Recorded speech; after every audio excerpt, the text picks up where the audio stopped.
Hello भैया, तो आज हम लोग कर रहे हैं क्लास 9th का question number chapter 4 linear equation two variable का क्वेश्चन नंबर 2। हमसे ये कहा गया कि express the following linear equation in the form of a x plus b y plus c equal to 0 और हमें बतानी है ए बी सी की वैल्यू। तो हम लोग चलिए करते ना क्वेश्चन सॉल्व। तो हमें ये क्वेश्चन दिया गया है, पहला किसी है 2x plus 3y equal to 9.35 और 5 की ऊपर 1 लगाए। सोल्यूशन में हम लोग क्या करेंगे कि हमारी जो वैल्यू है इसको इस साइड ले आएंगे, इक्वल टू के साइड लाएंगे, तो ये प्लस की है तो साइड आके माइनस की हो जाएगी।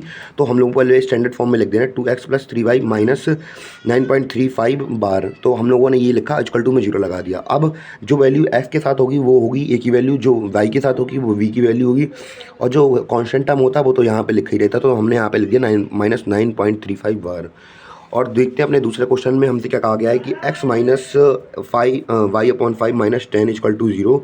अब जब सॉल्यूशन देखेंगे तो सिंपली लिखा रहेगा, पर हम लोग यहाँ पे देखेंगे कि जो y/5 है तो हम लोग एक तरीके से ये भी तो समझ सकते हैं कि अगर 1/5 लिखा है तो इसका मल्टीप्लाई y में कर दिया तो 6 y/5 आ गया हमारा यहाँ पे। तो इसको हम 1/5 भी तो लिख सकते हैं, इसको अलग करके थोड़ा सेपरेट करके।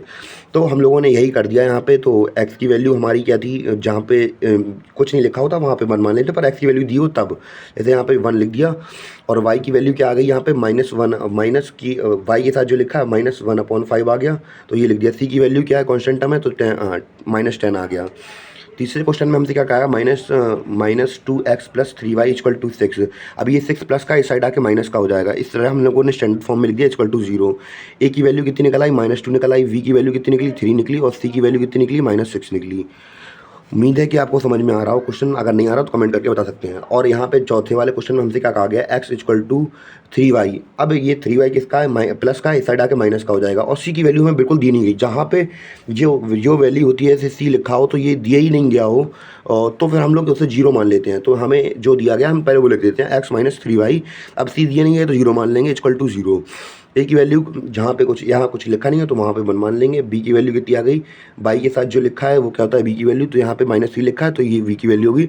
और सी की वैल्यू कुछ दी नहीं गई तो माने 0 मान लिया हम लोगों ने यहाँ पे। हम लोग बढ़ते हैं अपने क्वेश्चन नंबर 5 की ओर। तो क्वेश्चन नंबर 5 में हमें दिया गया है कि 2x equal to -5y।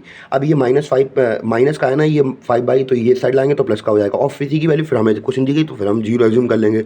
Solution में हम लोग वही रख देंगे स्टैंडर्ड फॉर्म में 2x प्लस 5y प्लस 0। जब जहाँ कुछ नहीं दिया था वो 0 लिख देते हैं। तो ए की वैल्यू आ गई 2, बी की वैल्यू आ गई 5 और सी की वैल्यू आ गई 0।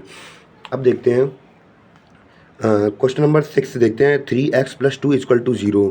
और सॉल्यूशन में हम लोग देखेंगे 3x। अब यहाँ पे y की वैल्यू हमें दी नहीं गई थी, तो जहाँ पे बिल्कुल वैल्यू एक शब्द लिखा नहीं हो तो वहाँ पे 0 मानते हैं, और जहाँ पे x दिया गया हो तो वहाँ पे 1 मान लेते हैं कि दिए। जैसे यहाँ पे y लिखा है तो यहाँ पे y लिखा है तो हम यहाँ पे 1 मान लेंगे। अगर यहाँ पे x लिखा ही नहीं है तो फिर हम उसे 0 मानेंगे।